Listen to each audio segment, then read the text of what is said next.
Hola a todos, bienvenidos a un ciclo más del universo de los libros, de la mano del profesor José Andrés Rivas. Mucho gusto, profesor.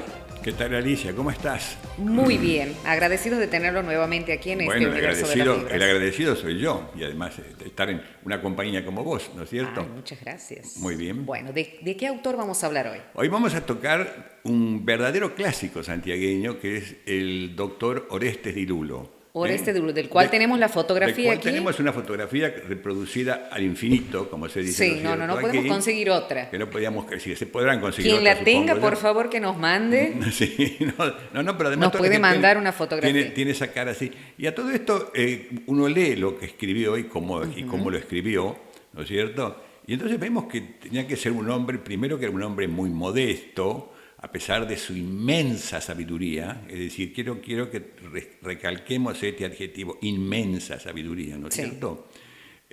Un hombre apasionado, silencioso, muy trabajador, y que dejó una obra que son esas obras que van a perdurar.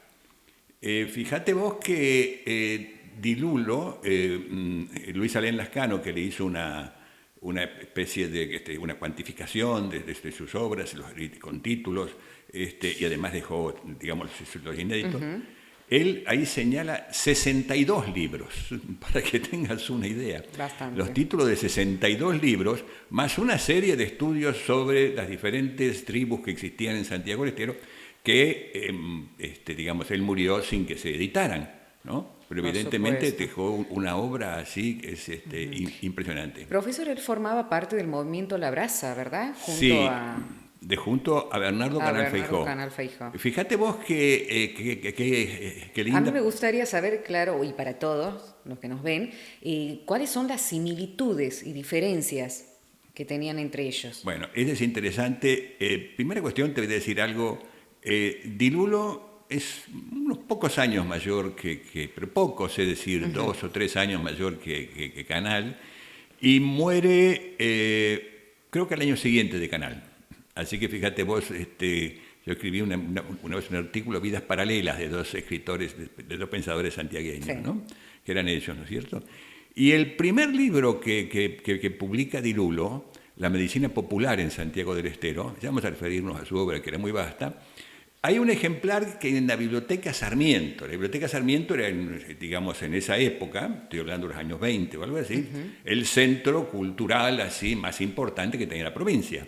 Y hay un libro, ese ejemplar, está dedicado a Bernardo Canal Feijó, poeta y animador de La Brasa, dice. En el primer libro que escribe él, ¿no es cierto? Después, por supuesto, el devenir de las vidas lo llevó por caminos distintos, ¿no es cierto? Tenían interpretaciones distintas del país, tenían formas distintas de comprender la realidad, a pesar de que en los profundos estaban de acuerdo ellos, ¿no es cierto? Pero tenían profundo. Tenían identidades, personalidades muy, muy definidas, muy marcadas, ¿no? Pero formaron parte de este grupo de los años, que empezó en los años 25 y los años, siguió hasta los años 30, que vos leíste aquí una vez, ¿no es cierto? El manifiesto. El manifiesto, ¿no es cierto? Y tuvieron un respeto mutuo y muy grande, y tenían una admiración mutua y muy grande. Te voy a contar una anécdota para que vos veas. Es decir, en los altos de lo que es hoy el Siglo estaba el Museo de Bellas Artes, sí, que estaba arriba. Y ahí estuvo a su cargo, lo nombraron, el gobierno provincial designó en forma gratuita, digamos, ad honorem, designó a Mariano Paz. Mariano Paz, que trabajó, quiere decir, sin cobrar nada, el Nano Paz, y la llevó a Clementina Quenel a Clementina Rosa Que Clemente, también hablamos en de la que también ciclo hablamos, anterior. cuando ella ya quiso dejar Buenos Aires y quiso venir a Santiago, la llevó allí, al museo, y estaban arriba. Ella estaba allá arriba, enfrente de los cuadros que dejaban. Había un gran mecenas que era el profesor Ernesto Barbieri, que era un obrajero, y venían los pintores importantes. La Brasa traía a los principales escultores del arte, la cultura, el pensamiento argentino y extranjero, ¿no es cierto? Paraban ahí en su obraje y le dejaban como recuerdo una pintura, como regalo, como agradecimiento, una pintura. Y estaban enfrente y ella mirando cuando escribió sus cuentos y sus novelas, miraba esos personajes, y eran los personajes que aparecían en sus novelas. Pero el caso que se da es un caso, un día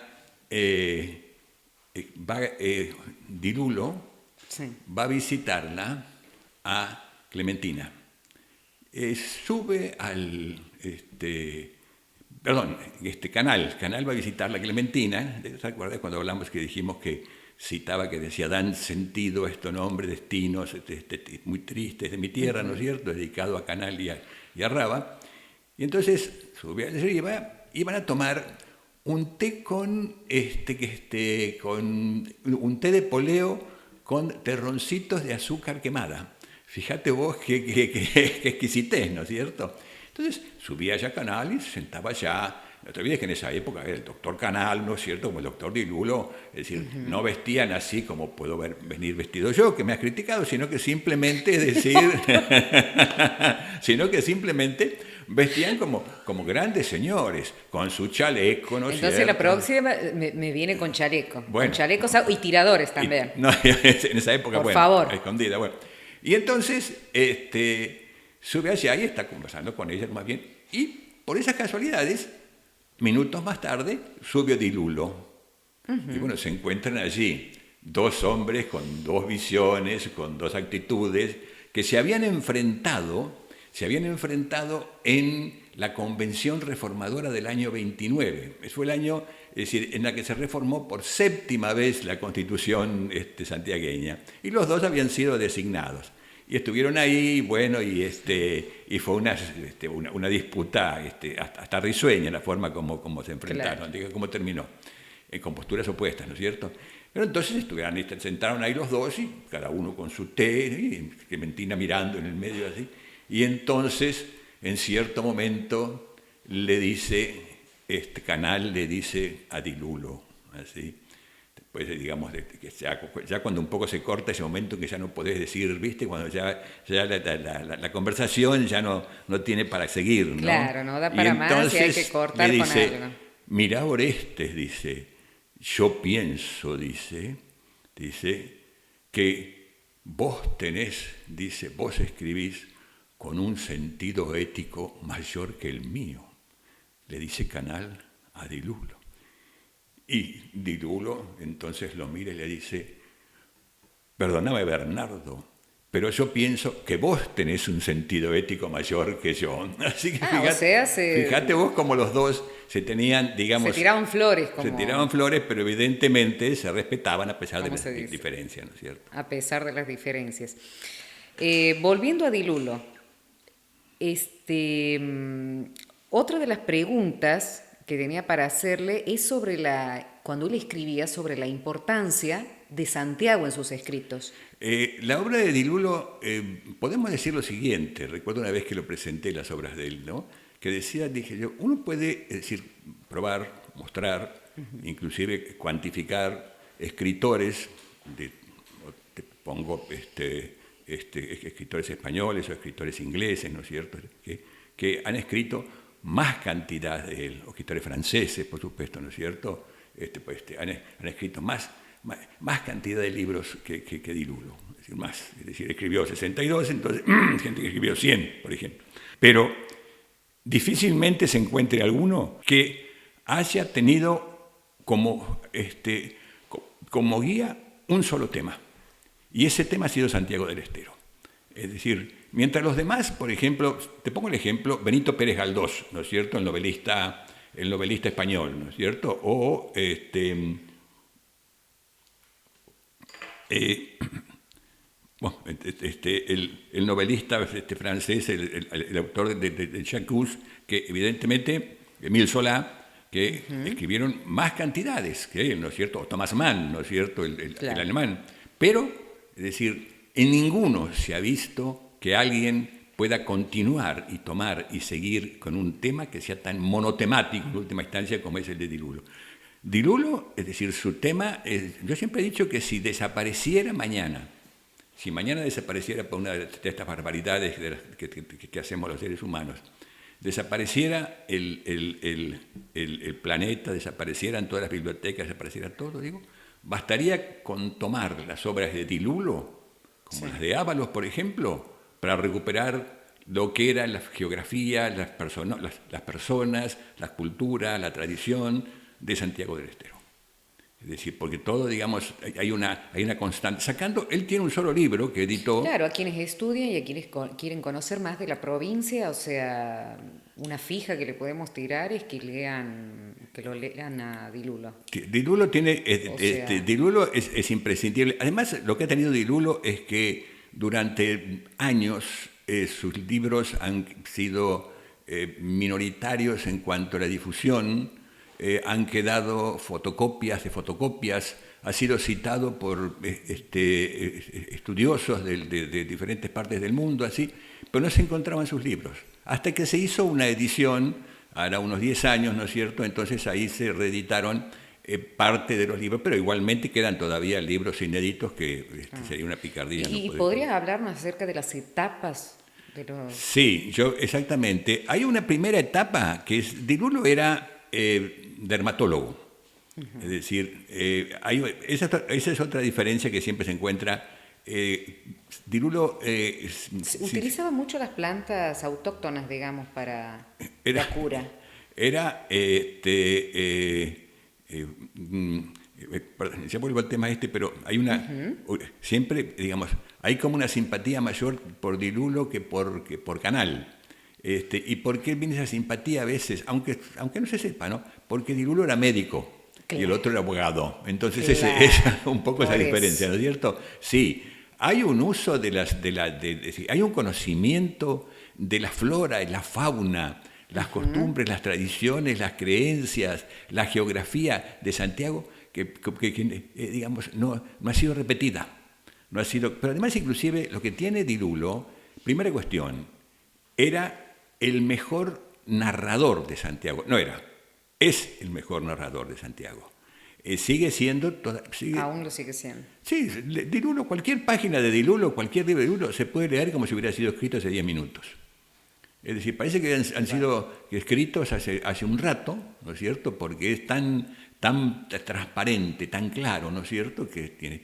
Y todo esto él lo muestra para refrendar la pasión que tiene, y sobre todo porque como él está en una línea de creer en una tradición hispánica, para buscar una tradición hispánica para Santiago. ¿No? Bien, acerca de las etapas, habíamos hablado de primero la de todo, etapa. Entonces, la de como médico, dermatólogo, él escribe un tratado que se llama, bueno, primero la medicina popular, ¿no es cierto?, de Santiago del Estero, que es muy divertido, ¿no es cierto?, muy divertido porque ahí te muestra, digamos, cuáles son todas las creencias y las formas que tienen y las tradiciones que tienen, y además inclusive las curas así que se hacían, y después la alimentación popular, que ahí también es muy sabroso todo esto, porque, por ejemplo, él recuerda que nada es tan rico en el mundo como esos chipacos que vendía doña Marica a la salida del Colegio Nacional, a donde estudiaba, ¿no es cierto? Pero que si no quería comer un manjar, tenía que pedir pan de mujer. Dice, pan de mujer, porque ese, dice, parecía amasado en el cielo, dice. Pero además había que comerlo, dice, había que comerlo a la orilla de un río, dice, cuando se está por poner el sol, por supuesto, es decir, o buscarlo en el mercado, alguna de las chipaqueras que lo hacían allá el pan, y comerlo con el todavía calentito recién sacado. Esto para que veas vos, es decir, cómo, digamos, la forma como transmitía él estas creencias. Y una causa que me ha causado gracia porque él habla inclusive también sobre el lenguaje. Es otra etapa, ¿no? Él estudia en 2 tomos, o en un tomo, pero muy grande, ¿no?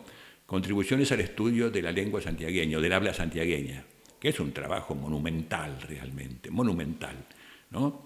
Y entonces habla, es decir, palabras, primero un conocimiento del quichua perfecto, ¿no? Palabras que inclusive nosotros no me causa gracia, porque la que más risa me causó es la palabra el siestero. Dice, siestero es el lugar, la hora en la cual el hombre tiene que dormir la siesta, la imprescindible siesta. Así que fíjate vos, ¿no es cierto? ¿Y otra de las etapas? La segunda etapa, digamos, en esa etapa le escribe la SANASIS. SANASIS, es decir, asistencia sanitaria, que va a ser una idea de la salud social, una idea social de la salud, que después va a tomar el comprovinciano Ramón Carrillo y la va a aplicar cuando fue ministro de Salud. Es decir, vos recuerdas que Ramón Carrillo, que tiene el nombre del hospital, ¿no es cierto? Es decir, transforma la salud. Después, bueno, y él toma, lo lee esto, después él sigue, ya comienza a estudiar los problemas sociales de Santiago, que por supuesto son más que abundantes, y el tema que lo agobia en 1937, y es el mismo año que sale la expresión popular artística de Canal Feijó sobre el mismo tema, y que 2 años antes que El bosque tumbado de Clementina, es el tema de, él escribe un libro fundamental que es El bosque sin leyenda. Fíjate vos el título. El bosque es un habitáculo de leyendas, es decir, las grandes leyendas que existen, ¿no es cierto?, sobre todo la tradición europea, ¿no es cierto?, así, de los fantasmas, de los gnomos, de todos los brujos y todo, ocurre en el bosque. Y él entonces le pone ese título, El bosque sin leyenda, y muestra allí el tema de lo que significa el obraje y la decadencia del campo, del monte santiagueño. Del monte santiagueño. Del bosque Eso estamos santiagueño. hablando de la segunda etapa. ¿Cuántas etapas, como para ser más claro? No, se puede, no, porque después tenés evidentemente, digamos... Si la podemos resumir, digamos, a las etapas, después, como para después podemos decir, por supuesto, que él es algo que lamentablemente no ha sido reeditado y que valdría la pena, es el narrador, es decir, Canal. Yo escribí un artículo, escribí un artículo que se llama Orestes Dirulo, narrador inédito, y ahí tomo tres libros o 3 novelas inéditas, es decir, increíblemente inéditas, de las cuales, bueno, una era La punta de Maquijata, él iba mucho a Villa La Punta, entonces hace toda una descripción de cómo se inició eso. Los despojos, que es retoma un poco, los despojos es, digamos, los seres humanos que se convierten en despojos, el obraje los termina convirtiendo. Dentro de alguna de sus obras también está el escritor Azorín, ¿puede ser? Bueno, el tema es el siguiente, y la otra, el Saladino Ibarra. Él era un devoto de Juan Felipe Ibarra, y entonces escribe para mí la mejor biografía de Ibarra, la más transparente, de la cual hemos hablado aquí cuando hablamos nosotros del tema aquel, ¿no es cierto?, de las frustradas nupcias entre Ventura Saravia, ¿no es cierto?, y Juan Felipe, ¿no es cierto? La diferencia de lo que decían Canal y lo que decía Dilulo y lo que decía Raba, ¿no es cierto?, y lo que decía Clementina, él muestra que, digamos, no se lleva a cabo en última instancia la continuidad por el hecho de que él, tomando así un mandato así cristiano, ¿no?, el hecho de que no se puede ser esclavo de 2 señores. Bien, entonces, volviendo un poco a la presencia del escritor español Azorín en una de sus obras. Azorín, es decir, que significa el azor pequeño. El azor es lo vemos, ¿no es cierto?, ese cuervo con el pico, que un poco aparece, lo que aparece, ¿no es cierto?, en las imágenes de Estados Unidos, ¿no es cierto?, en los dibujos, ¿no?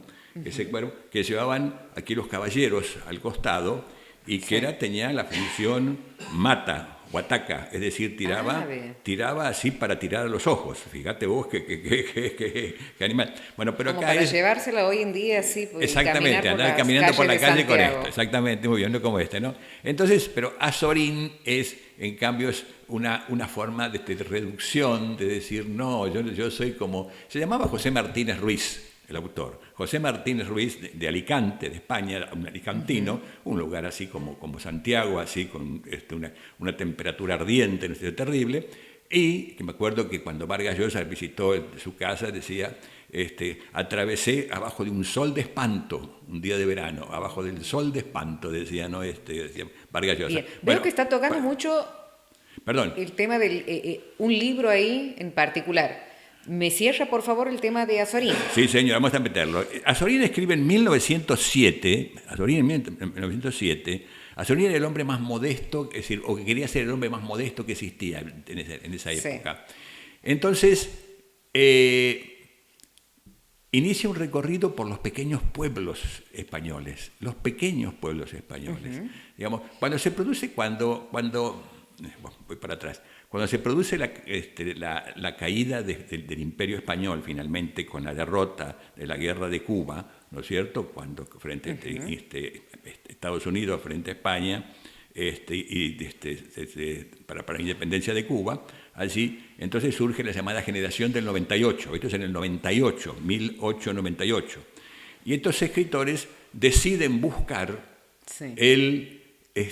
porque, digamos, España ya ahora lo que se llamaba cadalso, el esqueleto de un gigante, no tiene nada, entonces deciden buscar el significado de España verdadero, y entonces lo buscan ahí, son 5 escritores fundamentalmente, Baroja, Azorín, otro, Valle Inclán, Unamuno y Machado, el de Antonio ¿Y aquí Machado. cómo...? Y entonces, ¿qué buscan? Encuentran que todo el centro está en los pequeños pueblos de Castilla. ¿Y qué es lo que hace Azorín? Azorín entonces va a recorrer los pequeños pueblos, entonces dedica su libro no a los grandes escritores o a los grandes personajes o grandes figuras, sino a las Marías, a las Juanas, a las Luisas, a todas esos personajes comunes, ¿no? Que al fin y al cabo es lo que hace la vida, ¿no? Entonces, así es. Ese libro se llama Los Pueblos y tiene una prosa como esta, como la prosa de Dilulo, es decir, completamente clara, es decir, esa prosa impresionista, que dice así, por ejemplo, llueve, salgo a la calle, está nublado, el sol se pone, así, todo ese tipo de cosas, digamos... Claro, y como Azorín veía estos pueblos de ese lugar, pero ¿cómo él llega a Dilulo o cómo Dilulo llega a introducirlo en sus obras? Claro, Dilulo decide recorrer los viejos pueblos de Santiago. Bien. Y recorre los viejos pueblos, que me contaban así los familiares, que dice que él cuando volvía polvoriento y transpirado, pero con una cara de felicidad tremenda, porque iba y vivía en esos pueblos de los cuales la mayoría ya habían desaparecido, o estaban desapareciendo, ¿no es cierto? Claro. Ya sea, y él da muchas explicaciones, dice, por el desvío de un río, dice por el paso del ferrocarril, porque, digamos, se fue la población por otras razones, entonces, y él va a visitarlos. Y quedan nada más que viejas y chicos, y él va y vive en esos pequeños pueblos, y esos pequeños pueblos, cada personaje que está allí es en última instancia la historia viva. Bien. Es decir, no es la historia escrita de la cual Dilulo buscaba, sino que la historia, de sentir la historia como... Entonces duerme allí, se levanta, cuenta cómo es la gente con la que vio, pero lo más importante es que las historias que él va descubriendo, sobre todo un hombre con esa cultura abismal que tenía Dilulo, ¿no es cierto? Son historias que son, digamos, que muestran la esencia de lo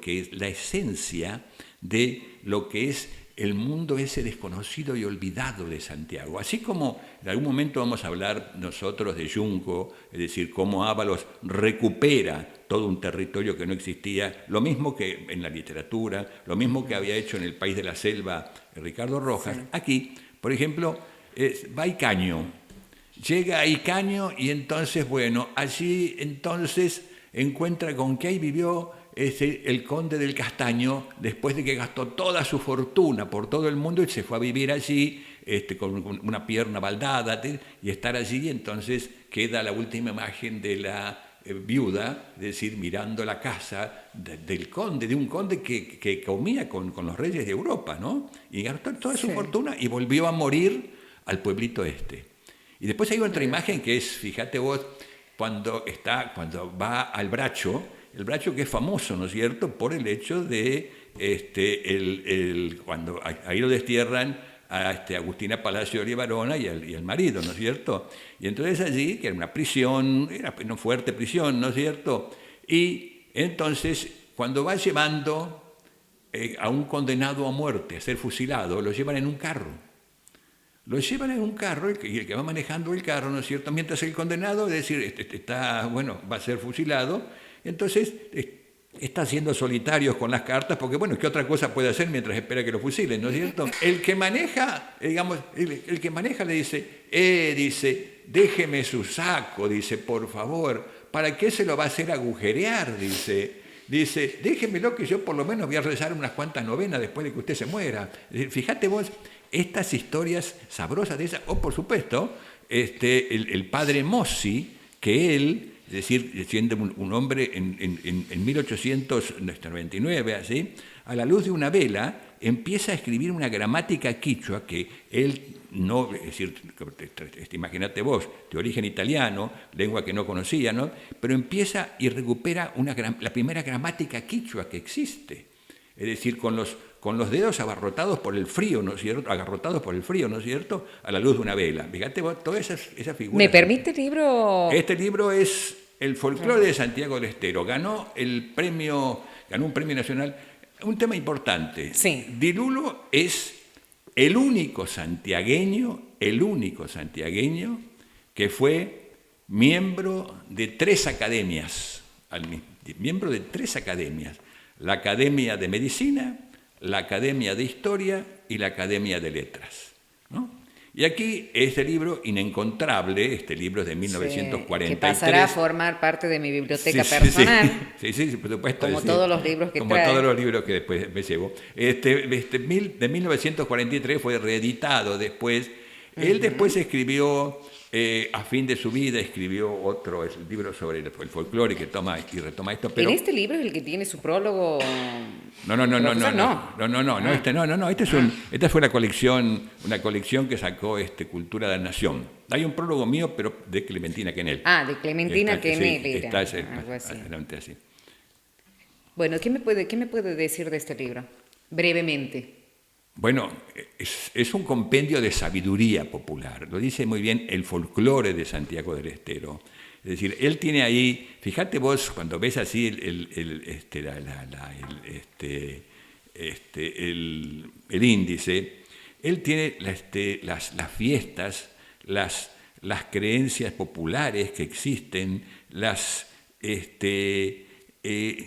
fíjate vos aquí, las fiestas, los relatos, las costumbres populares, las costumbres relativas al matrimonio, al bautismo, a la vivienda, al vestido y al vivir, dice otras costumbres, las creencias, digamos, en los dioses, las danzas populares, los cantores, digamos, o coplistas, las narraciones populares, todos los digamos, fíjate vos, aquí habla todas las creencias que hay sobre el tangole, el pantomimas, el lobo, el charibón, todas esas cosas, las cabritas, los dichos y refranes, los conocimientos populares, las industrias, las profesiones, las comidas, bueno, todo esto lo ha recuperado, lo ha visto, pero fíjate vos, esto es uno de los 62 libros que ha escrito este hombre, ¿no? Así que para que veamos el significado, la importancia de este hombre, que merecería, yo voy a contar una anécdota, un poco modesto, digamos así. Yo era muy amigo muy amigo, y escribí después inclusive una página de él, sobre él que se llamaba el hombre que escribía coplas y sonreía, que era Dardo del Valle Gómez. Y un día, que era subdirector de Cultura Sí. Por supuesto que era subdirector de cultura, pero era el que manejaba la cultura durante años, ¿no?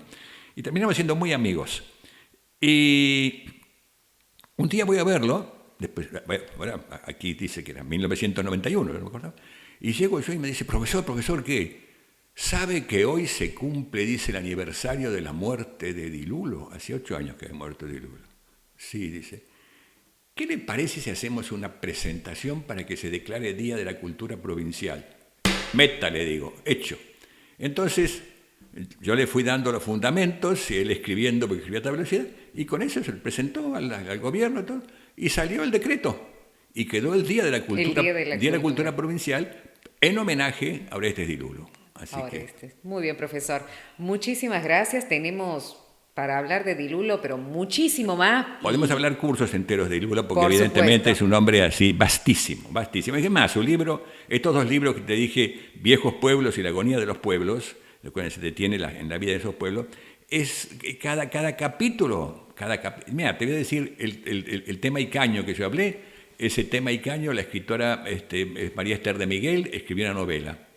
Es decir, solamente con el tema que yo un día hablando con ella le di el tema y ella lo tomó y con eso escribió esa novela. Bueno, profesor, muchísimas gracias nuevamente. Esto es solamente una introducción de Di Lulo. Una introducción en la obra de Orestes Di Lulo. De Orestes Di Lulo. Muy bien, muchísimas gracias y nosotros nos encontramos en la próxima con más Universo de los Libros.